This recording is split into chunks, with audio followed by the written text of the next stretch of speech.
Hello students, in this video we are going to discuss few questions on Cauchy's integral formula. Look, in the last video we have studied the proof of Cauchy's integral formula and here we will discuss few questions based on it. Fine, तो जो आपने Cauchy's integral formula last video में पढ़ा था वो क्या होता था कि अगर आपका कोई फंक्शन है fz जो कि एनालिटिक है किसी क्लोज्ड कर्व की बाउंड्री और उसके अंदर के सभी पॉइंट्स पर, मींस ये आपका कोई क्लोज्ड कर्व है सी, अगर आपका फंक्शन एफ जेड एनालिटिक है इस क्लोज कर्व की बाउंड्री और इसके अंदर के सभी पॉइंट्स पर, बट इस क्लोज कर्व में अगर आपको कोई एक पॉइंट ऐसा मिल जाए जिस पर आपका फंक्शन एनालिटिक ना हो, मींस कोई एक पॉइंट सिंगुलर पॉइंट मिल जाए, तो उस पॉइंट पर जो आपके फंक्शन की वैल्यू हो जाती है वो क्या हो जाती है, F A is equal to 1/2 integral of F Z upon Z minus A along this closed contour C. यही पढ़ा था हमने Cauchy's integral formula that fa is equal to 1/2 integral of fz upon z minus a along this closed contour C. अब इसको आप और कैसे लिख सकते हो, integral of fz upon z minus a dz is equal to 2 fa लिख सकते हैं, ये 2 को इधर ले गए तो integral of this is equal to 2 fa. ठीक है, ये होता है आपका Cauchy's इंटीग्रल फॉर्मूला. उसके बाद हमने पढ़ा था Cauchy's integral formula for higher order derivatives. वो क्या होता है, nth derivative of fz at a is equal to factorial n upon 2 integral of fz upon z minus a raise to the power n plus 1 dz. ये हो जाता है आपका Cauchy's integral formula for higher order derivatives. Means nth derivative of fz at a is equal to factorial n upon 2 integral of fz upon z minus a raised to the power n plus 1 along this closed contour C, जो आपने closed contour बनाया. ठीक है, अब इस फॉर्मूले को भी इस फॉर्म में लिख सकते हैं हम. ये क्या हो जाएगा, integral of fz upon z minus a raised to the power n plus 1 along this closed contour C is equal to 2 upon factorial n nth derivative of fz at a. यही हो जाएगा. देखो 2 को हम इधर ले गए n फैक्टोरियल से डिवाइड कर दिया, तो आपको क्या मिल गया, integral of fz upon z minus a raise to the power n plus 1 along this closed contour C is equal to 2 upon factorial n nth derivative of fz at a. ठीक है, ये हो जाता है आपका Cauchy's इंटीग्रल फॉर्मूला और ये हो जाता है आपका Cauchy's integral formula for higher order derivatives. ये सब हमने पढ़ा था लास्ट वीडियो में, मींस Cauchy's इंटीग्रल फॉर्मूले का हमने प्रूफ पढ़ा था लास्ट वीडियो में. फाइन, अब देखिए जो आपको क्वेश्चंस गिवन होते हैं वो क्या होता है कि उन क्वेश्चंस में आपको ये इंटीग्रल गिवन होता है, ठीक है, और आप इस फॉर्म में उसको इवैल्यूएट करते हो. ठीक, या फिर आपको इस तरह से आपको इंटीग्रल गिवन होगा, इस फॉर्म में हम उसको इवैल्यूएट करते हैं. ठीक है, अब जो सबसे इंपॉर्टेंट थिंग है वो क्या है कि ये फॉर्मूला कब लगाएंगे और ये फॉर्मूला कब लगाएंगे. देखो, ये फॉर्मूला हम तब लगाते हैं जब आपको सिंपल पोल मिल रहा हो. सिंपल पोल मतलब पोल ऑफ ऑर्डर 1 मिल रहा हो, तब हम ये वाला फॉर्मूला लगाएंगे. जब आपको मल्टीपल पोल मिल रहा हो, मल्टीपल पोल मीन्स पोल का ऑर्डर 2 या 2 से ज्यादा हो, तब हम ये वाला फॉर्मूला लगाएंगे. ठीक है, अब ये पोल क्या है, देखो सिंगुलैरिटीज को ही बोल रहे हैं. पोल सिंगुलैरिटीज का एक टाइप है पोल. ठीक, तो कोई भी पॉइंट है उस पर हम बोल रहे हैं कि इस पॉइंट पर हमें पोल मिल रहा है, तो उसके होने की कंडीशन क्या होती है, पोल होने की कंडीशन कि limit z tends to a fz आपको इंफिनिटी मिलना चाहिए. ठीक है, जो हम जनरल कंडीशन अभी तक सिंगुलैरिटी की पढ़ते आए, मीन सिंगुलर पॉइंट, कोई भी पॉइंट अगर सिंगुलर पॉइंट है तो उसके होने की कंडीशन क्या होती है कि limit z tends to a fz आपको इंफिनिटी मिल जाए. उस पॉइंट को हम बोलते हैं सिंगुलर पॉइंट. सिंगुलर पॉइंट वो पॉइंट होता है जिस पर आपका फंक्शन एनालिटिक नहीं होता. मींस, और निकालते कैसे होगा, जैसे आपको कोई भी फंक्शन एक गिवन है, उस फंक्शन में जो आपका डिनोमिनेटर है उसको आप 0 से इक्वेट कर देते हो, आपको सिंगुलर पॉइंट मिल जाते हैं. मींस वो पॉइंट जिस पर आपका फंक्शन एग्जिस्ट नहीं करता या फंक्शन की वैल्यू इंफिनिटी मिल जाए, उस पॉइंट को हम बोलते हैं सिंगुलर पॉइंट. ठीक है, उस पॉइंट पर आपका फंक्शन एनालिटिक नहीं होता. फाइन, तो यही कंडीशन लगेगी, limit z tends to a fz is equal to infinity मिलना चाहिए. फॉर एग्जांपल, अगर कोई फंक्शन है 1/z z माइनस 1, ठीक है, ये हमने कोई भी एक फंक्शन कंसिडर कर लिया 1/z z माइनस 1. अब देखो इसका सिंगुलर पॉइंट्स क्या है, मींस डिनोमिनेटर को 0 से इक्वेट करोगे क्या मिलेगा, z z minus 1 is equal to 0. Means 2 singular point हैं, 0 और 1. ठीक है, अब ये इस कंडीशन को सेटिस्फाई कर रहे हैं क्या, यही कंडीशन तो है आपकी, लिमिट z टेंड्स टू, अगर मैं a का मतलब क्या है, जैसे 0 और 1. ठीक है, अगर मैं बोल रही हूँ 0 इस फंक्शन के लिए सिंगुलर पॉइंट है, मींस इस पॉइंट पर आपका फंक्शन एनालिटिक नहीं होगा, मतलब 0 रखने पर मुझे ये क्या मिलना चाहिए, इंफिनिटी मिलना चाहिए. देखो जब 0 रखोगे यहाँ पर, limit z tends to 0 fz आपको इंफिनिटी मिलना चाहिए. देखो जब यहाँ पर आप 0 रखोगे तो 1/0 मींस इंफिनिटी मिल रहा है. ठीक है, दूसरी वाली condition, limit z tends to 1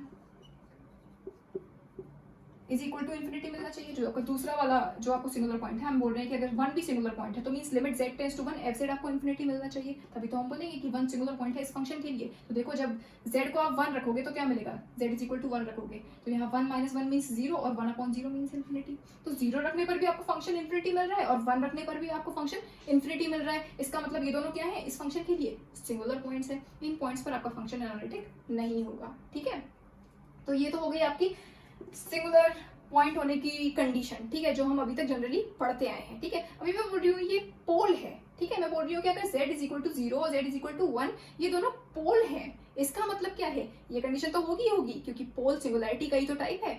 एक और कंडीशन इसमें आ जाती है, वो क्या हो जाती है, limit z tends to a z minus a f z ये एग्जिस्ट होगा एंड इज फाइनाइट, और फाइनाइट होगा। Means limit z tends to, ये कंडीशन तो है ही, limit z tends to a f z is equal to infinity, साथ में ये कंडीशन और आ जाएगी, limit z tends to a z minus a f z exist होगा और फाइनाइट होगा। अब इस कंडीशन का क्या मतलब हुआ, देखो जैसे ये पॉइंट्स हैं, मैं बोल रही हूँ कि ये पॉइंट पर आपको पोल मिल रहा है, इसका मतलब क्या है, पहली वाली कंडीशन ये दिखा दी। ठीक है, पहली वाली कंडीशन को सेटिस्फाई कर रहे हैं। दूसरी वाली कंडीशन के लिए देखो मैं बोल रही हूँ 0 को मैं बोल रही हूँ सिंपल पोल है, मीन्स 0 पोल ऑफ ऑर्डर 1 है इस फंक्शन के लिए। ठीक है, तो ये वाली कंडीशन जो दूसरी वाली है वो क्या हो जाएगी, limit z tends to 0 a होता है ना, मीन्स a को अगर मैं पोल बोल रही हूँ मीन्स a इस कंडीशन को सेटिस्फाई कर रहा होगा। ठीक है, अभी मैं बोल रही हूँ 0 पर आपको पोल मिल रहा है, मीन्स 0 इस कंडीशन को सेटिस्फाई कर रहा होगा, means limit z tends to 0 z minus 0, यही तो होगा, एक की जगह 0 आ जाएगा। Limit z tends to a z minus a f z exist होना चाहिए और फाइनाइट होना चाहिए। ठीक है, तो limit z tends to 0 z minus 0 f z ये एग्जिस्ट होना चाहिए और फाइनाइट होना चाहिए। इसका मतलब क्या है, limit z tends to 0 z minus 0 मतलब z, और एफ जेड क्या है आपका 1 अपॉन z z माइनस 1, यही तो है आपका function 1 upon z z minus 1। ठीक है, तो ये z से z कैंसिल, जब आप 0 रखोगे यहाँ पर तो 0 माइनस 1 मीन्स माइनस 1 और 1 अपॉन माइनस 1 मीन्स माइनस 1, ये मिल गया आपको। इसका मतलब एग्जिस्ट भी हो रहा है, फाइनाइट भी है। ठीक है, इसका मतलब क्या है, 0 पर आपको पोल मिल रहा है और पोल कैसा है, सिंपल पोल है। ठीक है, इस फंक्शन के लिए। अभी 1 की बात करें, 1 को मैं बोल रही हूँ कि 1 सिंपल पोल है ऑफ ऑर्डर 1, मतलब सिंपल पोल है मतलब उसका ऑर्डर क्या होगा 1। अगर किसी भी पोल का ऑर्डर 1 होता है तो हम उसको बोलते हैं सिंपल पोल, उसका ऑर्डर 2 या 2 से ज्यादा होता है तो हम उसको बोलते हैं मल्टीपल पोल। अभी बताऊंगी कि सिंपल पोल और मल्टीपल पोल कैसे बोल रहे हैं। ठीक है, देखो z इज इक्वल टू 1 को बोल रहे हैं pole of order 1 means simple pole, कैसे, ये वाली कंडीशन तो सेटिस्फाई हो रही है, यहाँ पर दिखाया। इस वाली कंडीशन के लिए देखिए, limit z tends to 1 z minus 1 f z ये एग्जिस्ट होना चाहिए और फाइनाइट होना चाहिए। मतलब लिमिट z टेंड्स टू 1 और z माइनस 1 और फंक्शन पुट करो 1 अपॉन z माइनस 1 ये पुट करो, ये आपको एक्सिस्ट होना चाहिए और फाइनाइट होना चाहिए। तो z माइनस 1 से z माइनस 1 कैंसिल, जब यहाँ 1 रखोगे z की जगह पर, लिमिट z टेंड्स टू 1 है ना, तो 1 अपॉन 1 मीन्स 1, एक्सिस्ट भी हो रहा है फाइनाइट भी है। ठीक है, इसका मतलब 0 और 1 इन दोनों कंडीशन को सेटिस्फाई कर रहे हैं। इसका मतलब 0 और 1 दोनों कैसे पोल हैं, सिंपल पोल है। अब सिंपल पोल और मल्टीपल पोल का क्या मतलब है, देखो अगर ऑर्डर 1 है तो हम बोलेंगे सिंपल पोल, ऑर्डर 2 या 2 से ज्यादा है तो बोलेंगे मल्टीपल पोल। अब ऑर्डर का मतलब क्या है, देखो यहाँ पर 0 भी आपका एक ही बार मिल रहा है, 1 भी आपको एक ही बार मिल रहा है, मतलब z की पावर यहाँ पर 1 है और z माइनस 1 की भी पावर यहाँ पर 1 है। इसका मतलब 0 और 1 पर आपको कैसे पोल मिल रहे हैं, सिंपल पोल मिल रहे हैं। अगर यहाँ पर जैसे z माइनस 1 है, इसका स्क्वायर कर दूं, ठीक है, अब क्या हो जाएगा, अब जब आप सिंगुलर पॉइंट्स निकालोगे तो सिंगुलर पॉइंट कैसे निकालते हो, डिनोमिनेटर को 0 से इक्वेट कर देते हो। जब आप डिनोमिनेटर को 0 से इक्वेट करोगे तब आपको क्या मिलेगा, z इज इक्वल टू 0 तो मिलेगा। ठीक है, यहाँ से क्या मिलेगा, z माइनस 1 का whole square is equal to 0, और इसका मतलब क्या है, z माइनस 1 का whole square is equal to 0 का मतलब क्या है, z minus 1 is equal to 0 and z minus 1 is equal to 0, मतलब z is equal to 1 and z is equal to 1। तो एक तो 1 ये है ऑलरेडी है, एक और मिल गया आपको जब इसकी पावर आपने 2 कर दी। अब ये 1 कितनी बार मिल रहा है आपको, 2 बार मिल रहा है। इसका मतलब 1 पर जो आपको पोल मिल रहा है उसका ऑर्डर क्या है 2, इसका मतलब वो कैसा पोल है, डबल पोल मिल रहा है इस पर, मीन्स मल्टीपल पोल मिल रहा है। ठीक है, जैसे यहाँ पर जब 1 था मीन्स इसकी पावर जब 1 थी तब आपको कैसा पोल मिल रहा था, सिंपल पोल मिल रहा था, क्योंकि z भी आपको 1 जो था वो भी एक ही बार मिल रहा था, 0 भी आपको एक ही बार मिल रहा था, मतलब 0 भी आपका सिंपल पोल था, 1 भी आपका सिंपल पोल था। बट जैसे ही मैंने इसकी पावर 2 कर दी, अब क्या हो गया, ये अब हो गया double pole, means multiple pole हो गया, क्योंकि 1 आपको अब 2 बार मिल रहा है, z is equal to 1 and z is equal to 1, तो ये कैसा हो गया, double pole means multiple pole हो गया। इसी तरह से अगर इसकी पावर मैं 3 कर दूं तो क्या हो जाएगा, एक और बार मिलेगा 1, ठीक है। अब ये क्या हो गया, 1 कैसा, अब 1 पर कैसा पोल मिल रहा है, multiple pole means pole of order 3 मिल रहा है, ठीक है। इस तरह से डिटरमाइन करते हैं पोल का ऑर्डर क्या है और पोल क्या है। पोल है मतलब ये दोनों कंडीशन को सेटिस्फाई कर रहे होंगे, ठीक है, और ऑर्डर मीन्स जितनी बार ये आ जाए, जैसे 0 एक बार आया मीन्स इसका ऑर्डर 1 है, मीन्स ये सिंपल पोल है, और 2 बार आ जाए मीन्स डबल पोल है या मल्टीपल पोल बोल सकते हैं, 3 आ जाए तो मीन्स पोल ऑफ ऑर्डर 3 है या फिर मल्टीपल पोल है, ठीक है। तो इस तरह से इसका ऑर्डर डिटरमाइन करते हैं। अब देखो यहाँ पर जो मैंने डेफिनेशन लिखी ये सिंपल पोल के लिए लिखी, क्योंकि यहाँ पर देखो z माइनस ए की पावर तो 1 है ना, मतलब ये कंडीशन किसके लिए हो गई, सिंपल पोल के लिए। अब मल्टीपल पोल के लिए लिखेंगे तो क्या हो जाएगी, मीन्स अगर हम बोलें कि z is equal to A is a pole of order m, कि z is equal to A पर जो आपको पोल मिल रहा है उसका ऑर्डर क्या है m, तब कंडीशन क्या हो जाएगी, पहली वाली कंडीशन तो आपकी यही रहनी है कि limit z tends to a F Z आपको इन्फिनिटी मिलेगा, ठीक है। मीन्स वो पॉइंट जिस पॉइंट पर आपका फंक्शन की वैल्यू आपको इन्फिनिटी मिल रही होगी या एग्जिस्ट नहीं कर रही होगी तो उसी को तो सिंगुलर पॉइंट बोलते हैं। तो ये कंडीशन तो आपकी सेम रहनी है कि limit z tends to a F Z is equal to infinity मिलेगा। और दूसरी कंडीशन क्या हो जाएगी, limit z tends to a और z माइनस a की पावर m, क्योंकि अब पोल किस ऑर्डर का हो गया m। अभी तक जब ये वाली डेफिनेशन लिख रहे थे तो यहाँ पर पोल का ऑर्डर क्या था 1, मीन्स z माइनस a की पावर 1। अब मैं बोल रही हूँ कि पोल ऑफ ऑर्डर m, मतलब पोल का ऑर्डर क्या हो गया m, तो यहाँ क्या हो जाएगा z माइनस a की पावर m एफ जेड, ये एग्जिस्ट होना चाहिए, फाइनाइट होना चाहिए।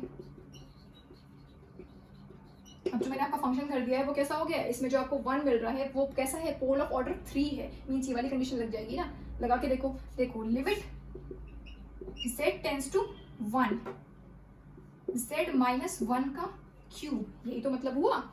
पोल का ऑर्डर है 3, मतलब यहाँ क्या आ जाएगा 3 और एफ जेड ये एग्जिस्ट होना चाहिए, यही तो बोल रहे हैं। यहाँ पर अगर मैं बोल रही हूँ कि पोल का ऑर्डर है m, तो कंडीशन क्या बन रही है, limit z tends to a z minus a की पावर m एफ जेड ये एग्जिस्ट होना चाहिए और फाइनाइट होना चाहिए। इस फंक्शन में मैंने इसकी पावर क्या कर दी 3, मतलब ऑर्डर क्या हो गया पोल का 3। इसका मतलब क्या है, कंडीशन क्या हो जाएगी, यहाँ पर m की जगह क्या आ जाएगा 3, तो limit z tends to a z minus a की पावर 3 एफ जेड ये एग्जिस्ट होना चाहिए और फाइनाइट होना चाहिए। तो अगर लिमिट z टेंड्स टू 1 को बोल रहे हैं कि 1 पोल है ऑर्डर 3 का, तो limit z tends to 1 z minus 1 का क्यूब एफ जेड ये एग्जिस्ट होना चाहिए और फाइनाइट होना चाहिए। फंक्शन पुट कर दो, यहाँ पे मैं डायरेक्टली एफ जेड की जगह पुट कर दे रही हूँ ये फंक्शन जो हमने अभी लिखा z माइनस 1 का क्यूब। तो z माइनस 1 का क्यूब और z माइनस 1 का cube cancel, z tends to 1 करोगे तो यहाँ क्या मिलेगा 1 अपॉन 1 मीन्स 1 एग्जिस्ट हो रहा है फाइनाइट, ठीक है। इसका मतलब हम बोल सकते हैं कि z इज इक्वल टू 0 कैसा है, सिंपल पोल है, मतलब इस पोल का ऑर्डर क्या है 1, और z इज इक्वल टू 1 पर आपको कैसा पोल मिल रहा है, मल्टीपल पोल मिल रहा है, मीन्स इस पोल का ऑर्डर क्या है 3, ठीक है। इस तरह से पोल डिटरमाइन करते हैं और इनका ऑर्डर देखते हैं, फाइन। तो जो आपका पहला वाला फॉर्मूला था कॉचीज इंटीग्रल फॉर्मूला, वो हम कब लगाते हैं, जब आपका पोल फर्स्ट ऑर्डर का हो, मीन्स सिंपल पोल मिल रहा हो, ठीक है, तब हम पहला वाला जो फॉर्मूला लिखा था हमने वो लगाते हैं। हायर ऑर्डर डेरिवेटिव्स वाला फॉर्मूला कब लगाते हैं, जब आपको मल्टीपल पोल मिल रहा हो, मीन्स पोल का ऑर्डर 2 या 2 से ज्यादा हो, ठीक है, तब हम हायर ऑर्डर डेरिवेटिव वाला कॉची इंटीग्रल फॉर्मूला लगाते हैं। अब जो हायर ऑर्डर डेरिवेटिव वाला हमने फॉर्मूला पढ़ा था वो क्या था कि integral of F Z upon Z minus a की power n+1 dz is equal to 2 pi i and derivative of f a upon factorial, यही था ना। सिंपल पोल के लिए देखिए, सिंपल पोल है मतलब पोल का ऑर्डर 1 है, ठीक है, तब भी तो ये फॉर्मूला लगा सकते हो आप। देखो यहाँ क्या हो जाएगा, n की जगह आप 0 पुट कर दो, n की जगह 0 पुट करोगे तो यहाँ वही मिल रहा है ना, z माइनस जो आपका कॉची इंटीग्रल फॉर्मूला होता है ना, क्या होता है integral of F Z upon Z minus A D Z is equal to 2 pi A F A, यही होता है ना। यहाँ पर अगर आपको सिंपल पोल मिल रहा है, ए को बोल रहे हैं सिंपल पोल है, तो यहाँ पर n की जगह क्या हो जाएगा 0, ये तो वही है ना, पोल का ऑर्डर ही तो डिटरमाइन कर रहा है। जैसे 3 है तो ये हो जाएगा 2+1, 4 है तो हो जाएगा 3+1, किस तरह से ही बताती हूँ। देखो मैं बोल रही हूँ कि सिंपल पोल है मतलब पोल का ऑर्डर है 1, देखो पोल का ऑर्डर 1 है, इसका मतलब क्या है कि यहाँ पर z माइनस ए की पावर होगी 1, यही तो मतलब है कि z माइनस ए की पावर होगी 1, तभी तो हम बोल रहे हैं कि पोल का ऑर्डर 1 है। यहाँ पर अगर 2 हो गई या 3 हो गई या 4 हो गई तब हम बोलेंगे कि मल्टीपल पोल है। अब मैं बोल रही हूँ कि z पोल का ऑर्डर आपका है 1, मतलब ये वाला फॉर्मूला लगना है, ठीक है। पोल का ऑर्डर 1 का मतलब क्या है, यहाँ मिलेगा आपको 1, ठीक है। अगर इसमें देखें, इस फॉर्मूले में लगाएं, ठीक है, तो n क्या हो जाएगा 0, n 0 लोगे तभी तो 1 मिल जाएगा, तो n 0 रखो तो यहाँ क्या मिलेगा 0 फैक्टोरियल मतलब 1, ठीक है। और यहाँ पर 0 रखोगे तो इसकी पावर थोड़ा ना है, ये तो डेरिवेटिव डिफाइन कर रहा है कि कौन सा डेरिवेटिव है।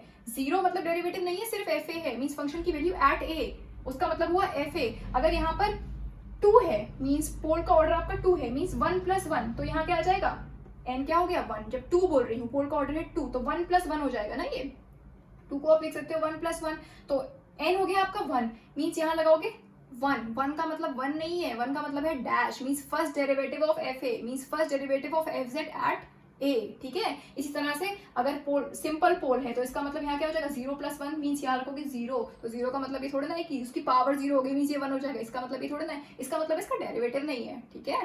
तो ये एफ अगर यहाँ पर 0 लिख रहे हो मीन्स सिंपल पोल है, तो ये हो जाएगा एफ ए, मीन्स यही वाला फॉर्मूला बन जाएगा ना, और 0 फैक्टोरियल मतलब 1, ठीक है। तो वही चीज़ है, इसको जब हम पोल हायर ऑर्डर के होते हैं तब हम ये लगाते हैं, और सिंपल पोल है अगर तो हम ये लगा देते हैं, ठीक है। तो सिंपल पोल है मीन्स यही वाला फॉर्मूला लग रहा है, उसमें n की जगह पर 0 पुट हो रहा है सिर्फ, ठीक है। तो ये होता है आपका कॉचीज इंटीग्रल फॉर्मूला का कंसेप्ट कि कौन सा मतलब पोल का ऑर्डर क्या है तो आप कौन सा फॉर्मूला लगाओगे, किस तरह से लगाओगे, ठीक है। तो ये सब होता है। अब देखो जो आपको पॉइंट्स मिल रहे हैं, मीन जो आपको सिंगुलर पॉइंट्स मिल रहे हैं उनको मैं पोल बोल रही हूँ, आप चाहो तो उनको वहाँ पर भी क्वेश्चन में भी आप उनको सिंगुलर पॉइंट्स बोल सकते हो, no problem with that, but क्योंकि वो पोल की कंडीशन को सेटिस्फाई करते हैं इसलिए हम उनको पोल बोल देते हैं। तो आपको अगर ज़्यादा अच्छे से स्पेसिफाई करना है तो आप उनको पोल बोलिए, ठीक है। Means pole of order 1, pole of order 2, pole of order 3, इस तरह से। अगर आप सिंगुलर पॉइंट्स भी बोलेंगे मीन्स जब आप क्वेश्चंस कर रहे हैं तो आप उनको अगर सिंगुलर पॉइंट्स भी बोल रहे हो तो no problem, singular point means singular point of order 1 या सिंगुलर पॉइंट ऑफ ऑर्डर 2, ये पॉइंट मिल रहा है इसका ऑर्डर 1 है, ये पॉइंट मिल रहा है इसका ऑर्डर 2 है, इस तरह से भी लिख सकते हो। ज़्यादा अच्छे से स्पेसिफाई करना है तो आप उसको पोल बोलिए क्योंकि पोल की कंडीशन को सेटिस्फाई कर रहे हैं, फाइन, ठीक है। तो इस पर बेस्ड आप क्वेश्चंस करेंगे कि ये क्वेश्चंस में कैसे लगाने हैं ये फॉर्मूले, fine. So the first question is evaluate integral sin pi z square plus cos pi z square upon z minus 1 z minus 2 along this closed contour C where C is the circle mod z is equal to 3। Means इस integral को आपको evaluate करना है और जो आपको contour of integration दे रखा है मीन्स जिस कॉन्टूर के अलॉन्ग आपको इंटीग्रेशन करना है वो आपको क्या गिवन है, एक सर्कल गिवन है mod z is equal to 3, means circle with centre at origin, means centre at 0,0 और रेडियस क्या है 3, ठीक है। सबसे पहले क्या करेंगे, ये जो आपको सर्कल गिवन है इसको ड्रॉ करेंगे, this is x axis, this is y axis, ठीक है। अब इसको ड्रॉ कर लें, रेडियस क्या है 3, means if this is 1 this is 2 this is 3, तो ये हो जाएगा आपका सर्कल जिसकी रेडियस क्या है 3, means this point is 3,0 and this point ये आपका ओरिजिन हो गया, ठीक है। ये ओरिजिन पर आपको सेंटर मिला है, ठीक, ये आपने सर्कल ड्रॉ कर लिया mod z is equal to 3, ठीक है। उसके बाद आपको ये देखना होता है कि जो आपके सिंगुलर पॉइंट्स मिल रहे हैं फंक्शन के लिए, ठीक है, वो सिंगुलर पॉइंट कर्व के अंदर लाई कर रहे हैं या कर्व के बाहर लाई कर रहे हैं, क्योंकि अगर कर्व के अंदर लाई कर रहे हैं तब तो आप कॉची इंटीग्रल फॉर्मूला से उस पॉइंट पर फंक्शन की वैल्यू डिटरमाइन कर सकते हो, बट अगर जो आपके सिंगुलर पॉइंट है वो कर्व के बाहर हो गए, मीन्स ऐसा पॉइंट जिस पर आपका फंक्शन एनालिटिक नहीं है वो कर्व के बाहर हो गया, तो उसमें क्या लग जाएगी कॉचीज थ्योरम। और कॉचीज थ्योरम क्या कहती है कि अगर आपका फंक्शन एनालिटिक है किसी क्लोज कर्व की बाउंड्री और उसके अंदर के सभी पॉइंट्स पर, तो integral of F Z along that close contour क्या हो जाता है 0, ठीक है। तो जरूरी है कि जो आपकी सिंगुलर पॉइंट है जिस पर आप इंटीग्रल इवैल्यूएट कर रहे हो वो आपके क्लोज कॉन्टूर मीन्स जिस कर्व के अलोंग आप इंटीग्रेशन कर रहे हो उस कर्व के अंदर लाई करना चाहिए, ठीक है। तो इस क्वेश्चन में देख लो, इस क्वेश्चन में देखो जो आपके सिंगुलर पॉइंट्स हैं वो कहाँ लाई कर रहे हैं, z इज इक्वल टू 1, जो आपको सिंगुलर पॉइंट्स मिल रहे हैं वो क्या है, z is equal to 1 and z is equal to 2, दो सिंगुलर पॉइंट्स हैं, ठीक है। Means pole of order 1, pole of order 1, दोनों पोल्स कैसे हैं जिनका ऑर्डर क्या है 1, मीन्स सिंपल पोल मिल रहे हैं, z इज इक्वल टू 1 पर भी आपको सिंपल पोल मिल रहा है, z इज इक्वल टू 2 पर भी आपको सिंपल पोल मिल रहा है, ठीक है। और दोनों कहाँ लाई करेंगे, देखो z इज इक्वल टू 1 का मतलब क्या है, यहाँ मिलेगा, z इज इक्वल टू 1 का मतलब क्या है 1,0, ये तो है, और z इज इक्वल टू 2 का मतलब क्या है 2,0, z is equal to 1, z को क्या रखते हैं x plus I Y complex number है ना, मीन्स इमेजिनरी पार्ट तो इसका 0 है, रियल पार्ट मिल रहा है आपको 1, इसका मतलब x 1 है y 0 है, तो क्या पॉइंट मिल जाएगा 1,0। इसी तरह से अगर z इज इक्वल टू 2 है तो आपको रियल पार्ट 2 मिल रहा है, इमेजिनरी पार्ट आपका 0 है, मतलब x 2 है और y 0 है, तो मतलब पॉइंट क्या मिल जाएगा 2,0, ठीक है। अब 1,0 और 2,0 क्या इस कर्व के अंदर लाई कर रहे हैं बाहर लाई कर रहे हैं, ऑब्वियसली अंदर है, ये है आपका 1,0, ये है आपका 2,0, ठीक है। इसका मतलब दोनों सिंगुलर पॉइंट्स आपके कर्व के अंदर लाई कर रहे हैं, ठीक है। अब देखिए जो आपको गिवन फंक्शन है एफ जेड वो क्या है sine pi Z square plus cos पाई जेड स्क्वायर। देखो मैंने अभी जो कॉचीज इंटीग्रल फॉर्मूला बताया था उसमें मैंने क्या बताया था कि इंटीग्रल किस फॉर्म में होगा तब हम उसको इवैल्यूएट करेंगे, integral F Z upon Z minus a, इस फॉर्म में बताया था, तो वही फॉर्म है ना, integral F Z upon this Z minus A Z minus B, दो दे रखे हैं यहाँ पर, ठीक है। तो एफ जेड क्या हो जाएगा ये, ठीक। अब देखो जो फॉर्मूला था उसमें क्या था, integral F Z upon Z minus a, इतना ही था, जेड माइनस ए या जेड माइनस ए की पावर कुछ हो सकती है बट जेड माइनस बी नहीं था साथ में, ठीक है। यहाँ पर क्या है Z minus A Z minus B दो है ना, इसका मतलब हम इसको पार्शियल फ्रैक्शंस में ब्रेक कर लेंगे, कैसे 1/z-1 z-2। इसको हम पार्शियल फ्रैक्शंस में ब्रेक कर लेंगे, फिर इन दोनों के अलग अलग इंटीग्रेशन लिख लेंगे और उसको इवैल्यूएट कर लेंगे by Cauchy's integral formula. Fine. तो इसको इसमें पार्शियल फ्रैक्शंस को ब्रेक कैसे करते हैं? ये हो जाएगा a/z-1 प्लस b/z-2 और this is 1/z-1 z-2 is equal to a z-2 plus b z-1 upon z-1 z-2। Denominator same है, कैंसिल हो जाएंगे, क्या मिल जाएगा 1 is equal to a z-2 plus b z-1। अब ये a और b कैसे डिटरमाइन करेंगे? जब z-2 is equal to 0 रखोगे तो क्या पॉइंट मिलेगा? z is equal to 2। ठीक है, जब z-1 is equal to 0 रखोगे तो क्या मिलेगा? z is equal to 1। तो एक बार z की जगह 2 पुट करो, एक बार z की जगह 1 पुट करो, आपको a और b मिल जाएंगे। जब z की जगह 2 पुट करोगे तो ये वाला टर्म 0 हो जाएगा, 2 - 2 मीन्स 0, ये टर्म हो गया 0।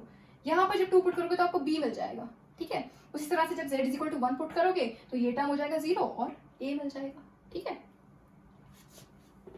when z is equal to 2, z is equal to 2 put कर लो, तो 2 पुट करोगे तो 2 - 2 मीन्स 0 और 0 a मीन्स 0, तो ये टर्म हो गया 0। यहाँ से 2 - 1 मीन्स 1, तो मतलब b is equal to 1, ये मिल गया आपको b is equal to 1।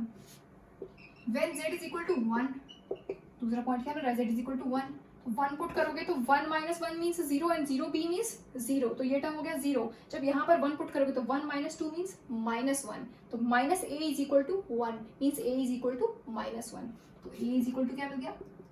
-1।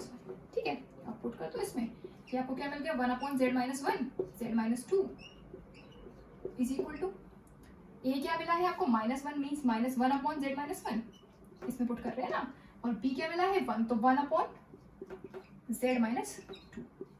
ठीक है, अब देखो जो आपका इंटीग्रल था fz/z-1 z-2, यही था ना, along this closed contour C, ये क्या हो जाएगा? हमने इसको पार्शियल फ्रैक्शंस में ब्रेक कर लिया, तो हम इसको क्या लिख सकते हैं? इंटीग्रल ऑफ, अलग अलग इंटीग्रल्स में लिख लेंगे दोनों को। क्या हो जाएगा? ये देखो, पहले ये वाला लिख रहे हैं क्योंकि ये पॉजिटिव टर्म है तो उसको पहले लिख ले रहे हैं, ये वाला नेगेटिव है तो उसको बाद में लिख लेंगे, तो ये क्या हो जाएगा? fz। अब तो ये लिख रहे हैं ना 1/z-1 z-2 को हमने पार्शियल फ्रैक्शंस में ब्रेक किया, फिर उसको अलग अलग इंटीग्रल्स में लिख लेंगे, तो fz भी तो आएगा। ठीक है, तो fz/z-2 dz, और ये नेगेटिव टर्म में मीन्स माइनस fz/z-1 dz। ठीक है, अब हम इसमें लगाएंगे कॉची इंटीग्रल फॉर्मूला। मैंने बताया था इस फॉर्म में होंगे तब इवैल्यूएट करेंगे, इस फॉर्म में आ गए ना, मींस fz/z-a इस फॉर्म में आ गए। अब हम इसको इवैल्यूएट कर लेंगे बाय कॉची इंटीग्रल फॉर्मूला। क्या बताया था? Integral of fz/z-a along this closed contour C is equal to क्या होता है? 2πa। ठीक है, तो यहाँ पर भी 2πa लगा देंगे, यहाँ पर भी 2πa लगा देंगे, और a क्या हो जाएगा? यहाँ होता है ना z-a, तो इसके लिए a हो जाएगा 2, इसके लिए a हो जाएगा 1। ठीक है, अब देखिए मैंने बताया कि कॉचीज इंटीग्रल फॉर्मूला आप तब लगा सकते हो जब आपका जो पॉइंट मीन सिंगुलर पॉइंट जो आपको मिल रहा है वो उस क्लोज कर्व के अंदर हो, क्योंकि वो अगर पॉइंट जो सिंगुलर पॉइंट है वो अगर आपका क्लोज कर्व के बाहर हो गया तब तो कॉचीज थ्योरम लग जाएगी, और कॉचीज थ्योरम के अकॉर्डिंग अगर आपका फंक्शन एनालिटिक है इस कर्व की बाउंड्री और इसके अंदर के सभी पॉइंट्स पर, तो इंटीग्रल हो जाएगा 0। ठीक है, देखो तो z-2 और z-1, इससे आपको जो सिंगुलर पॉइंट मिल रहे हैं वो क्या मिल रहे हैं? z is equal to 2 and z is equal to 1, यही तो मिल रहे हैं दो सिंगुलर पॉइंट, एक मिल रहा है z is equal to 1 और एक मिल रहा है z is equal to 2, और दोनों पॉइंट्स मैंने अभी बताया कि दोनों इस कर्व के अंदर लाई कर रहे हैं। z is equal to 1 यहाँ पर मिल रहा है आपको मीन्स 1,0, और z is equal to 2 कहाँ मिल रहा है? यहाँ पर मिल रहा है मीन्स 2,0। ठीक है, तो मीन्स दोनों सिंगुलर पॉइंट्स आपके कर्व के अंदर लाई कर रहे हैं, तो इन दोनों पर आप इंटीग्रल इवैल्यूएट कर सकते हो। ठीक है, तो ये क्या हो जाएगा? 2πi और fa, और यहाँ पर a क्या है? 2, जो भी मैंने बताया था ये क्या होता है? fz/z-a dz is equal to, ये क्या होता है? 2πi fa। ठीक है, तो यही फॉर्म आ गई। अब यहाँ पर a क्या है? 2 है, तो यहाँ क्या हो जाएगा? 2πi f2 मीन्स फंक्शन की वैल्यू एट 2। ठीक है, उसका ये मतलब है f2 का। ठीक है, माइनस यहाँ पर भी सेम लगा दो, तो 2πi फंक्शन की वैल्यू एट 1। ठीक, अब जो आपका फंक्शन था वो क्या था? fz क्या था? sin πz² plus cos πz², यही था।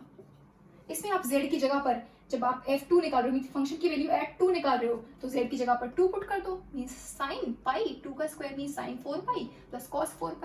ठीक है, फिर उसके बाद जब इसके लिए निकाल रहे हैं फंक्शन की वैल्यू एट 1, तो z की जगह पर 1 पुट कर दो, तो 1 का स्क्वायर मीन्स 1, तो sin π प्लस cos π आ जाएगा। ठीक है, लगा तो 2πi, और ये क्या हो जाएगा फंक्शन की वैल्यू एट 2, मतलब साइन पाई 2 का स्क्वायर प्लस कॉस पाई 2 का स्क्वायर और माइनस 2πi साइन पाई 1 का स्क्वायर, यही है ना, z की जगह 1 पुट कर रहे हैं, यहाँ पर भी z की जगह 1, तो साइन पाई 1 का स्क्वायर प्लस कॉस पाई 1 का स्क्वायर। ठीक है, ये आपको क्या मिल जाएगा 2πi साइन 4π और प्लस कॉस 4π। ठीक है, और माइनस 2πi यहाँ से साइन पाई और यहाँ से कॉस पाई।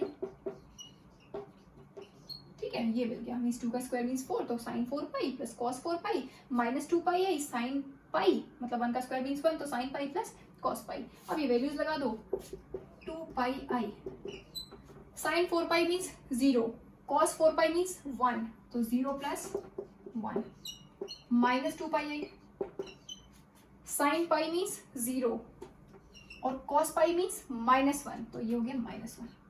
ठीक है, अब देखो यहाँ पर नेगेटिव है, यहाँ पर भी नेगेटिव है, मीन्स 2πi 0 - 1 मीन्स -1 और माइनस माइनस प्लस हो जाएगा तो 2πi आ जाएगा। ठीक है, 2πi यहाँ पर 1 + 0 मीन्स 1, 1 × 2πi मीन्स 2πi। ठीक है, यहाँ पर 0 - 1 मीन्स -1 और -1 × -2πi मीन्स 2πi प्लस में 2πi। ठीक है, तो ये क्या मिल गया आपको 4πi। ठीक, जो आपको इंटीग्रल इवैल्यूएट करना था, जो आपका इंटीग्रल गिवन था, integral of sine pi z square plus cos pi z square upon z - 1 z - 2 along the close contour circle given था आपको, कॉन्टूर जिसके अलोंग आपको इंटीग्रेशन करना था मॉड z = 3। ठीक है, तो जो इंटीग्रल आपको इवैल्यूएट करना था उसकी वैल्यू क्या मिल गई आपको 4πi। ठीक है, इस तरह से इवैल्यूएट करते हैं। इस पर बेस्ड एक और क्वेश्चन करेंगे। So the next question is find the value of integral sin raised to the power 6z upon z - 5/6 का cube along this close contour c if c is the circle mod z = 1। Means आपको ये integral evaluate करना है और जो आपको contour of integration दे रखा है, मीन्स जिस क्लोज करके अलोंग आपको इंटीग्रेशन करना है वो क्या गिवन है, एक सर्कल गिवन है mod z = 1। Means circle with centre at origin, means centre at 0,0 और रेडियस क्या है 1। ठीक है, सबसे पहले क्या करेंगे, इस सर्कल को हम ड्रॉ करेंगे, उसके बाद हम देखेंगे जो आपको सिंगुलर पॉइंट मिल रहा है इस फंक्शन के लिए, वो सिंगुलर पॉइंट उस क्लोज करके अंदर लाई कर रहा है या बाहर लाई कर रहा है। अंदर लाई कर रहा है तो आप कॉचीज इंटीग्रल फॉर्मूले से उस पॉइंट पर फंक्शन की वैल्यू डिटरमाइन कर सकते हो, मीन्स इस इंटीग्रल को आप इवैल्यूएट कर सकते हो। और अगर वो पॉइंट आपका बाहर हो गया, मीन्स जो आपका सिंगुलर पॉइंट है, मीन्स जिस पॉइंट पर आपका फंक्शन एनालिटिक नहीं है, वो पॉइंट अगर आपके कर्व के बाहर हो गया तो उसमें क्या लग जाएगी कॉचीज थ्योरम। कॉचीज थ्योरम क्या कहती है कि अगर आपका फंक्शन एनालिटिक है किसी क्लोज कर्व की बाउंड्री और उसके अंदर के सभी पॉइंट्स पर, तो आपका integral of F Z along that close curve क्या हो जाता है 0। ठीक है, तो अगर ये अंदर लाई कर रहा है तो हम इसको इवैल्यूएट कर लेंगे, मीन्स ये सिंगुलर पॉइंट अगर कर्व के अंदर है, और अगर ये बाहर हो गया तो इंटीग्रल की वैल्यू 0 हो जाएगी। फाइन, सबसे पहले इस सर्कल को ड्रॉ करेंगे, this is x axis, this is y axis. Circle का सेंटर क्या है 0,0 means this is the centre, और रेडियस क्या गिवन है 1।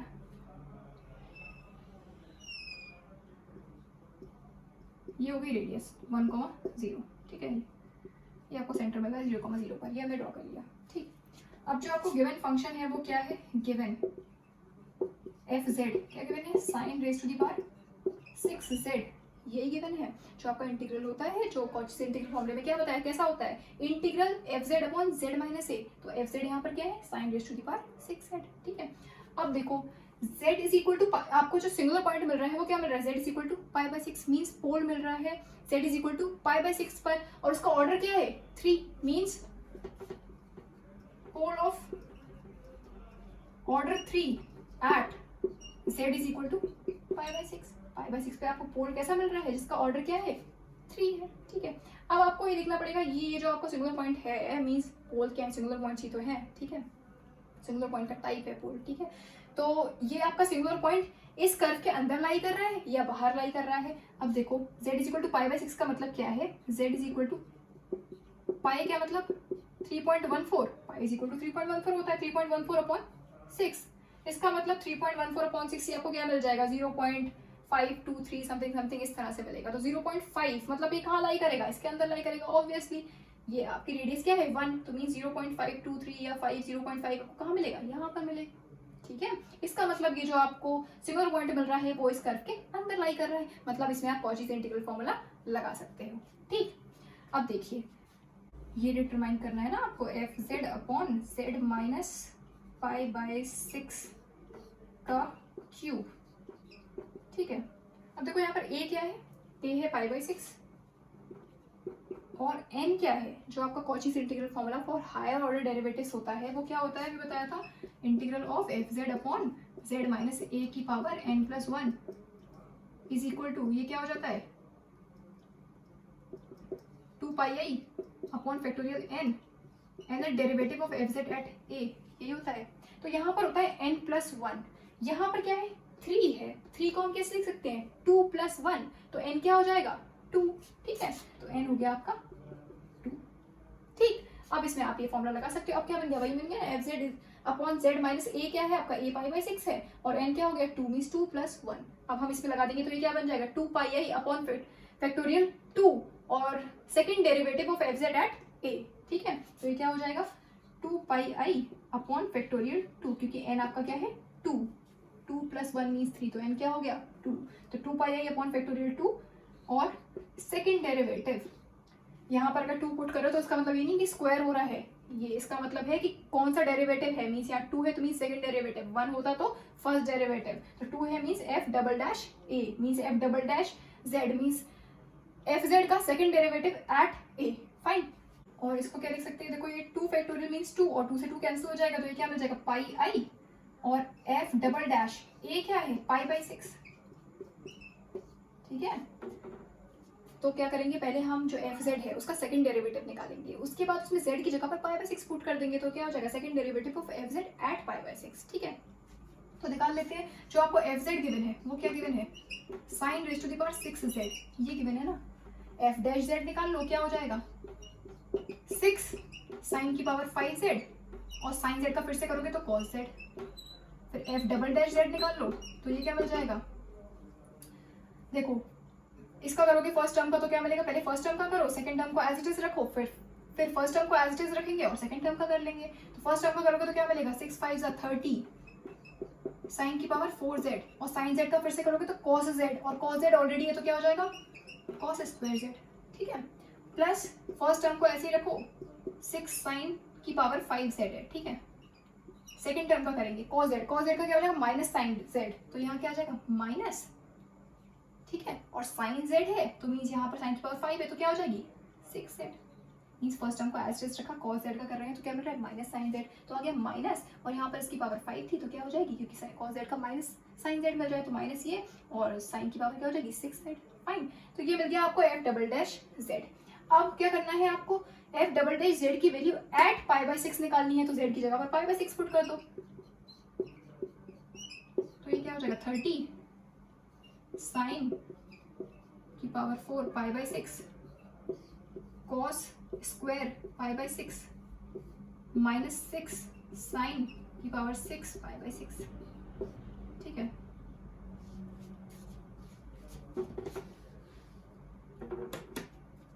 अब देखो इसमें हम 6 साइन की पावर 4 पाई बाई 6 को बाहर ले सकते हैं, देखो यहाँ पर साइन की पावर 4 पाई बाई 6 है, यहाँ पर साइन की पावर 6 पाई बाई 6 है, ठीक है। तो हम साइन की पावर 4 पाई बाई 6 को बाहर ले रहे हैं, ठीक है। 6 को भी ले सकते हैं तो यहाँ हो जाएगा 5 5 6 30, ठीक है। तो 5 और ये पूरा टर्म तो बाहर ही आ गया है, यहाँ हो जाएगा कॉस स्क्वायर पाई बाई 6 और माइनस 6 भी बाहर आ गया है और यहाँ पर देखो यहाँ पर 4 आ गया इसकी पावर में, यहाँ 6 है तो ये क्या हो जाएगा साइन स्क्वायर पाई बाई 6, ठीक। इसको इधर लिख दीजिए 6 और देखो साइन पाई बाई 6 मीन्स 1/2 और 1 बाई साइन की पावर यहाँ पर 4 है तो 1/2 की पावर 4 मीन्स 1/16, तो ये हो जाएगा 1/16 और 5 cos pi by 6 cos pi by 6 means √3/2 और इसका स्क्वायर है तो क्या हो जाएगा 3/4, तो 3/4 minus sine pi by 6 means 1/2 और इसका स्क्वायर है मीन्स 1/2 का स्क्वायर मीन्स 1/4, ठीक है। तो ये 5 3 15 माइनस 1 मीन्स 14/4 हो जाएगा, ये 6/16 और ये 14/4। इसको थोड़ा सॉल्व कर ले रहे, 2 3 6 2 8 16 एंड 2 7 14 2 2 4, तो 7 3 21/16, ये मिल गया आपको 21/16, जो आपको ये डिटरमाइन करना था f double dash z at pi by 6, क्या मिला 21/16, से उठाकर यहाँ पर पुट कर दो पाई आई 21/16, ये मिल गया आपको 21/16 पाई है। ठीक है, जो आपको इंटीग्रल इवैल्यूएट करना था उसकी वैल्यू आपको क्या मिल गई 21/16 पाई आई। ठीक है, इस तरह से लगाते हैं Cauchy's integral formula for higher order derivatives. Fine, तो इस पर बेस्ड एक और क्वेश्चन करेंगे। So the next question is evaluate integral cos 2 pi z upon 2z minus 1 z minus 3 along the closed contour C where C is the circle mod z is equal to 1। Means इस integral को आपको evaluate करना है और जो contour of integration given है means जिस close करके अलॉन्ग आपको इंटीग्रेशन करना है वो क्या गिवन है, एक सर्कल गिवन है mod z is equal to 1, मतलब circle with centre at origin and radius 1। ठीक है, तो सबसे पहले इसको ड्रॉ करेंगे। This is x axis and this is y axis, radius है 1 और सेंटर क्या है ओरिजिन। ठीक है, ये बन गया आपका सर्कल, रेडियस है इसकी 1 और सेंटर है origin, means this point is 1,0। ठीक है, अब जो आपको फंक्शन है वो क्या है given fz is equal cos 2 pi z। ठीक है, और फिर से यही फॉर्म आ गई, मींस z माइनस a और z माइनस b वाली फॉर्म आ गई। fz upon z minus a z minus b। अब ये ऐसे नहीं लगा सकते इसमें कॉचीज इंटीग्रल फॉर्मूला, पहले आप उसको पार्शियल फ्रैक्शन से हमें इसको ब्रेक करना पड़ेगा। मींस पार्शियल फ्रैक्शंस में हम इसको ब्रेक कर लेंगे, उसके बाद अलग अलग इंटीग्रल्स पे लिख के उसके बाद इसमें लगा देंगे कॉचीज इंटीग्रल फॉर्मूला। फाइन, तो ये क्या हो जाएगा a upon 2z minus 1 plus b upon z minus 3। ठीक है, ये आपका fz था और ये नीचे वाला टर्म हमने इसको पार्शियल फ्रैक्शंस में ब्रेक कर रहे हैं, इसको अलग अलग इंटीग्रल्स में लिख के फिर इसमें कॉचीज इंटीग्रल फॉर्मूला लगा देंगे। ठीक है, तो ये क्या हो जाएगा आपका 1 upon 2z minus 1 z minus 3 is equal to a z minus 3 plus b 2z minus 1 upon 2z minus 1 और z माइनस 3। देखो डिनोमिनेटर सेम है, कैंसिल हो जाएंगे, क्या बचेगा 1 is equal to a z minus 3 plus b 2z minus 1। ठीक है, अब एक बार z की जगह 3 पुट करोगे, means z minus 3 is equal to 0 रखोगे ना, तो क्या मिलेगा z इज इक्वल टू 3। तो एक बार z की जगह 3 पुट करोगे, एक बार z की जगह 1/2, क्योंकि 2z minus 1 is equal to 0 रखोगे तो z क्या मिलेगा 1/2। तो एक बार z की जगह 1/2 पुट करोगे, एक बार z की जगह 3 पुट करोगे। जब z की जगह 3 पुट करोगे तो आपका ये वाला टर्म हो जाएगा 0, मींस 3 माइनस 3 0 हो जाएगा ना, b मिल जाएगा आपको। फिर जब z की जगह 1/2 पुट करोगे तो ये वाला टर्म आपका 0 हो जाएगा और a मिल जाएगा। ठीक है, when z is equal to 3 put कर रहे हैं तो देखो क्या मिलेगा 3 माइनस 3 मीन्स 0, तो ये टर्म तो हो गया 0। यहाँ से क्या मिलेगा देखो 1 इज इक्वल टू b और 2 3 से 6 माइनस 1 मीन्स 5।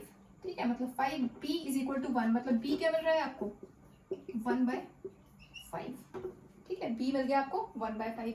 अब इसी तरह से when z is equal to यहाँ से 2z minus 1 is equal to 0 रखोगे तो z क्या मिलेगा 1/2। तो when z is equal to 1/2 तब क्या होगा 1 इज इक्वल टू, देखो 1/2 यहाँ पर पुट करोगे तो 2 इंटू 1/2 मीन्स 1 और 1 माइनस 1 मीन्स 0, तो ये वाला टर्म 0। यहाँ 1/2 पुट करोगे तो 1/2 माइनस 3 1/2 माइनस 3, तो ये क्या मिल जाएगा आपको, देखो एलसीएम लोगे तो क्या मिलेगा 1 माइनस 6 अपॉन 2, तो 1 minus 6 means minus 5 upon 2, 1 is equal to minus 5/2a। इसका मतलब a is equal to minus 2/5। ये आपको a मिल गया, b मिल गया 1/5 और a मिल गया माइनस 2/5। उठा कर यहाँ पर पुट कर दीजिए 1 अपॉन 2z माइनस 1 और z माइनस 3। a क्या मिला है आपको माइनस 2/5, तो minus 2/5 2z minus 1 plus b क्या मिला है 1/5, तो 1/5 z माइनस 3। ठीक है, अब जो आपको इंटीग्रल इवैल्यूएट करना है वो क्या है fz अपॉन 2z माइनस 1 और z माइनस 3, यही तो आपको इवैल्यूएट करना है। ठीक है, हमने ये जो 1 upon 2z minus 1 z minus 3 इसको हमने पार्शियल फ्रैक्शंस में ब्रेक कर लिया। अब इसको दो अलग अलग इंटीग्रल्स में लिखेंगे, फिर इसमें लगा देंगे कॉचीज इंटीग्रल फॉर्मूला। ठीक है, तो ये क्या हो जाएगा, देखो पहले ये वाला टर्म लिख लेते हैं क्योंकि ये पॉजिटिव में है ये नेगेटिव में है, तो इसको बाद वाला इंटीग्रल में लिख लेंगे। ठीक है, ये हम पुट करके इसकी जगह पर फिर अलग अलग इंटीग्रल्स में लिख रहे हैं। ठीक है, तो ये वाला टर्म पहले लिख रहे हैं, तो ये क्या हो जाएगा 1/5 को बाहर ले लेगा इंटीग्रल के, ये हो जाएगा fz upon z minus 3 dz।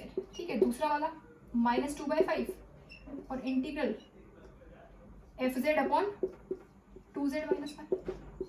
ठीक है, dz। ठीक, अब देखो मैंने बताया कि आप इंटीग्रल तभी इवैल्यूएट कर सकते हो जब आपको सिंगुलर पॉइंट जो मिल रहे हैं वो कर्व के अंदर लाई कर रहे हो, क्योंकि कर्व के बाहर लग गए तो कॉचीज थ्योरम लग जाएगी। कॉचीज थ्योरम से जो आपका इंटीग्रल है वो क्या हो जाएगा, 0 हो जाएगा। ठीक है, इसका मतलब जो आपके सिंगुलर पॉइंट्स है वो कर्व के अंदर ही लाई करने चाहिए। तो देखो यहाँ से जो सिंगुलर पॉइंट मिल रहा है इस फंक्शन के लिए वो क्या मिल रहा है, z is equal to 3 means 3,0 मिल रहा है पॉइंट। ठीक है, अब 3,0 देखो इस कर्व के अंदर लाई कर रहा है, बाहर लाई कर रहा है, ऑब्वियसली बाहर है क्योंकि इसकी रेडियस क्या है 1, तो 3,0 कहाँ लाई करेगा, यहाँ कहीं लाई करेगा। ठीक है, अब क्योंकि ऐसा पॉइंट जिस पर आपका फंक्शन एनालिटिक नहीं है वही होता है ना सिंगुलर पॉइंट। ऐसा पॉइंट जो जिस पर आपका फंक्शन एनालिटिक नहीं होता उस पॉइंट को हम बोलते हैं सिंगुलर पॉइंट। तो इसका जो सिंगुलर पॉइंट है वो कहाँ लाई कर रहा है, इस कर्व के बाहर लाई कर रहा है। इसका मतलब लग गई कोचीज थ्योरम। कोचीज थ्योरम क्या होती है, अगर आपका फंक्शन एनालिटिक है किसी क्लोज्ड कर्व की बाउंड्री और उसके अंदर के सभी पॉइंट्स पर, तो इंटीग्रल की वैल्यू क्या हो जाती है, अलोंग दैट क्लोज कॉन्टूर क्या हो जाती है, 0। तो ऐसा पॉइंट जिस पर आपका फंक्शन एनालिटिक नहीं था वो तो हो गया बाहर। इसका मतलब f(z) आपका जो फंक्शन है वो एनालिटिक हो जाएगा इस कर्व की बाउंड्री और इसके अंदर के सभी पॉइंट्स पर। इसका मतलब इस इंटीग्रल की वैल्यू क्या हो जाएगी, 0, क्योंकि जो आपका सिंगुलर पॉइंट था वो इस कर्व के बाहर लाई कर रहा है। इसका मतलब कोचीज थ्योरम से इस इंटीग्रल की वैल्यू क्या हो गई, 0। ठीक है, -2/5। अब देखो ये वाला लाई कर रहा है कि नहीं, यहाँ से आपको जो सिंगुलर पॉइंट मिल रहा है वो क्या मिल रहा है, z इज इक्वल टू 1/2 मिल रहा है। देखो जब यहाँ से 2 को आप बाहर लोगे, कॉमन लोगे तो मिल जाएगा ना 1/2। 2 को यहाँ से कॉमन ले लिया तो 1/2 मीन्स बाहर ले लिया इंटीग्रल के, ये हो जाएगा f(z) upon z minus 1/2 dz। ठीक है, अब देखो यहाँ से जो सिंगुलर पॉइंट मिल रहा है वो क्या मिल रहा है, z इज इक्वल टू 1/2 मिल रहा है। 1/2 इसके अंदर है कि नहीं, ऑब्वियसली इस रेडियस 1 है ना, मीन्स 1/2 कहाँ मिलेगा, यहाँ। मीन्स 1/2, 0 वो पॉइंट कहाँ होगा, यहाँ पर होगा। मीन्स इस सर्कल के अंदर है, मतलब इस इंटीग्रल को आप इवैल्यूएट कर सकते हो। ठीक है, ये क्या हो जाएगा, माइनस, देखो 2 से 2 कैंसिल हो जाएगा, ये मिल जाएगा -1/5। ठीक है, और integral f(z) upon z minus 1/2 dz। ठीक है, अब इसमें लगा दो कॉची इंटीग्रल फॉर्मूला। वो क्या होता है, ये देखो सिंपल पोल मिल रहा है ना 1/2 पर, सिंपल पोल मिल रहा है, मतलब इसकी पावर कुछ नहीं है, पावर क्या है 1 है, इसकी पावर 1 है। 2 या 2 से ज्यादा की होती है तो हम हायर ऑर्डर डेरिवेटिव वाला फॉर्मूला लगाते हैं। यहाँ पर क्या है, सिंपल पोल मिल रहा है, मींस इसकी पावर क्या मिल रही है, 1 मिल रही है। ठीक है, तो सिंपल कॉची इंटीग्रल फॉर्मूला लगा देंगे, वो क्या होता है f(z) upon z minus a dz is equal to 2πi fa।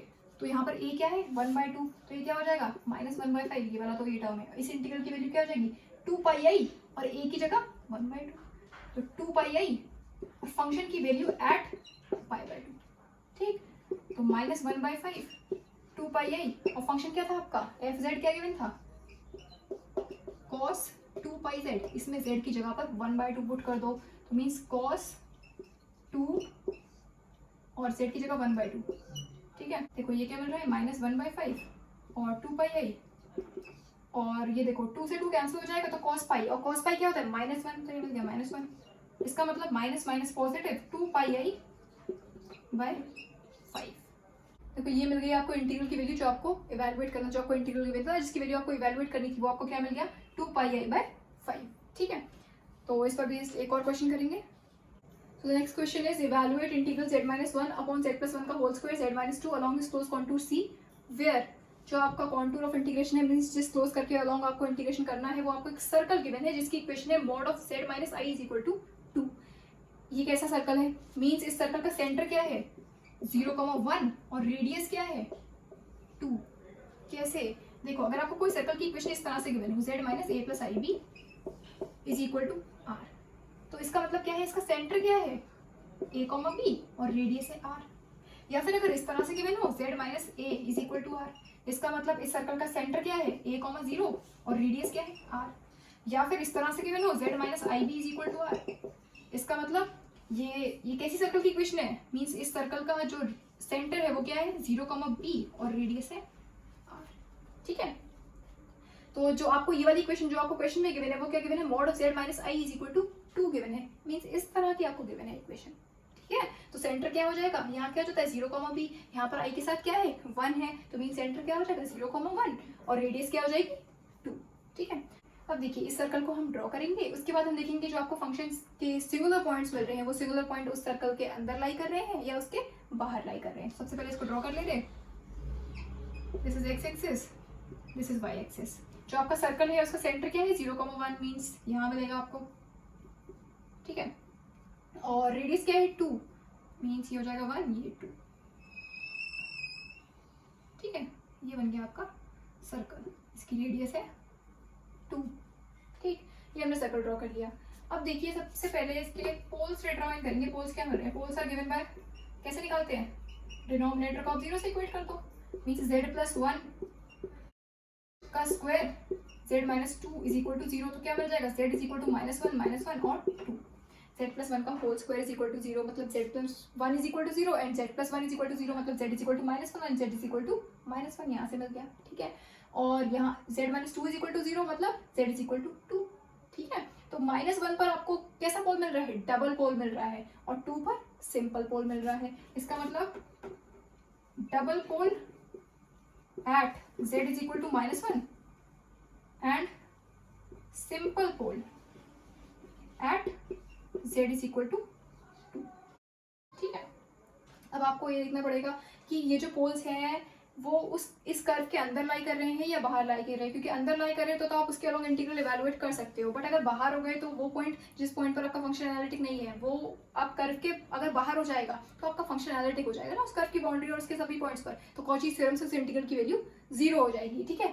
तो देखते हैं z is equal to -1, z is equal to -1 देखो इस कर्व के अंदर लाई कर रहा है या बाहर लाई कर रहा है। z इज इक्वल टू -1 का मतलब क्या है? z इज इक्वल टू -1 होता है ना, z क्या होता है? x plus i y। यहाँ पर इमेजिनरी पार्ट आपका 0 है, x मिल रहा है आपको -1 मतलब पॉइंट क्या मिल रहा है?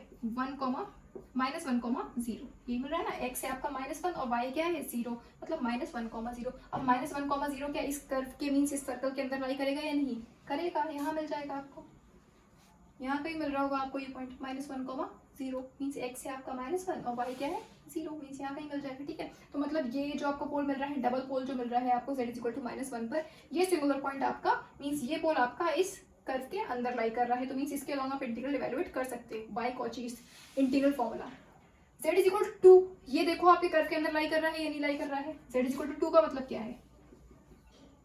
जो आपका रियल पार्ट है मीन्स x क्या है? 2 और y क्या है? 0 मीन्स पॉइंट क्या है? 2, 0। अब 2, 0 क्या इस कर्व के अंदर है? नहीं है, क्योंकि इसकी रेडियस है, इस सर्कल की रेडियस 2 है, तो आपको 2 यहाँ पर मिलेगा, ठीक है। 2, 0 का मतलब क्या है? यहाँ पर मिलेगा, और इस सर्कल की तो रेडियस ही 2 है, इसका मतलब ये इसके बाहर हो गया। मीन्स जो आपको सिंपल पोल मिल रहा था, this is pole, simple pole at z is equal to 2, ये सिंगुलर पॉइंट आपका कहाँ हो गया? इस सर्कल के बाहर हो गया। मीन्स जिस कॉन्टूर के अलोंग आपको इंटीग्रेशन करना है, अब जो आपका ये जो सिंगुलर पॉइंट है z इज इक्वल टू 2, ये इसके बाहर हो गया। इसका मतलब इसके अलोंग जो इंटीग्रल होगा उसकी वैल्यू क्या हो जाएगी? 0 बाय कॉचीज थ्योरम, क्योंकि फंक्शन क्या हो जाएगा? एनालिटिक हो जाएगा इसकी बाउंड्री और इसके अंदर के सभी पॉइंट्स पर, तो इसके अलोंग जो इंटीग्रल होगा उसकी वैल्यू क्या हो जाएगी? 0, ठीक है। क्योंकि ये जो आपका z इज इक्वल टू 2 है मीन्स 2, 0 ये पॉइंट कहाँ हो गया? इस सर्कल के बाहर हो गया, ठीक है। तो अब आप इसमें कॉचीज इंटीग्रल फॉर्मूला नहीं लगा सकते, क्योंकि इसमें लग गई कॉचीज थ्योरम फंक्शन, क्योंकि एनालिटिक हो गया आपकी सर्कल की बाउंड्री उसके अंदर के सभी पॉइंट्स पर। क्योंकि ऐसा पॉइंट जो आपका सिंगुलर पॉइंट था मीन्स ऐसा पॉइंट जिस पर आपका फंक्शन एनालिटिक नहीं था, वो आप कर्व के अंदर नहीं मिल रहा है, वो आपको बाहर मिल रहा है। फाइन, तो लिख सकते हैं out of which only z is equal to -1 lies inside the contour C, ठीक है। सिर्फ आपका जो पोल मिल रहा है z इज इक्वल टू -1 पर, जो डबल पोल मिल रहा है मीन्स ये सिंगुलर पॉइंट सिर्फ z इज इक्वल टू -1 ये ही सिर्फ लाई कर रहा है आपका इस सर्कल के अंदर। तो out of which only z is equal to -1 lies inside the contour C, ठीक है। इसके अलावा आप इंटीग्रल इवैल्यूएट कर सकते हो बाय कॉचीज इंटीग्रल फॉर्मूला। अब देखिए ये इंटीग्रल आपको इवैल्यूएट करना है, इंटीग्रल z-1 अपॉन z+1 का whole square z-2 along this close contour C। अब देखो जिससे आपको सिंगुलर पॉइंट मिले वो z इज इक्वल टू -1, ये तो आपका क्लोज करके अंदर लाई कर रहा है, but z is equal to 2 ये तो आपका क्लोज करके बाहर हो गया ना।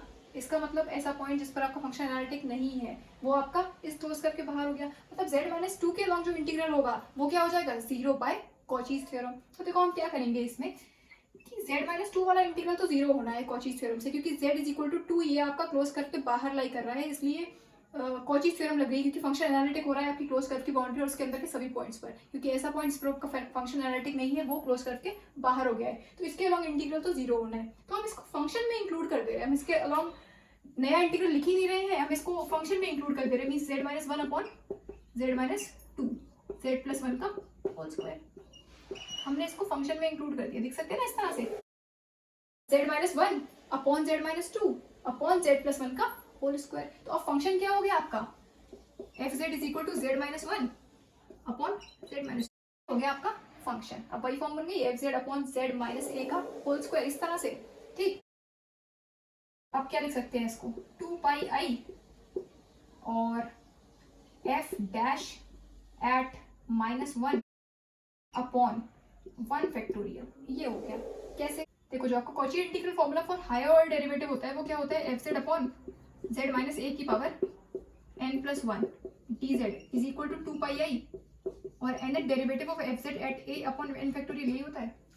यहाँ पर आपका n+1 इसकी जगह पर क्या है 2, मतलब इसको लिख सकते हो 1+1, ठीक। और 1+1 लिखोगे मतलब n क्या मिल रहा है आपको, 1 मिल रहा है, ठीक है। ये 2 है ना, इसको लिख सकते हैं 1+1, तो n क्या मिल रहा है 1, मतलब यहाँ क्या जाएगा 2 पाई आई और first derivative of F z at a upon 1 factorial, ठीक है। तो first derivative of f dash z at -1, क्योंकि यहाँ पर जो आपका a है वो क्या है -1, z माइनस ए होता है ना, यहाँ पर z+1 है मतलब a क्या हो जाएगा -1, तो a की जगह हमने -1 पुट कर दिया। और क्योंकि n आपका 1 मिल रहा है तो 2 pi i first derivative of f a upon 1 factorial, तो first derivative of f a upon 1 factorial 2 pi i और a था आपका -1 तो -1 पुट कर दिया, ठीक है।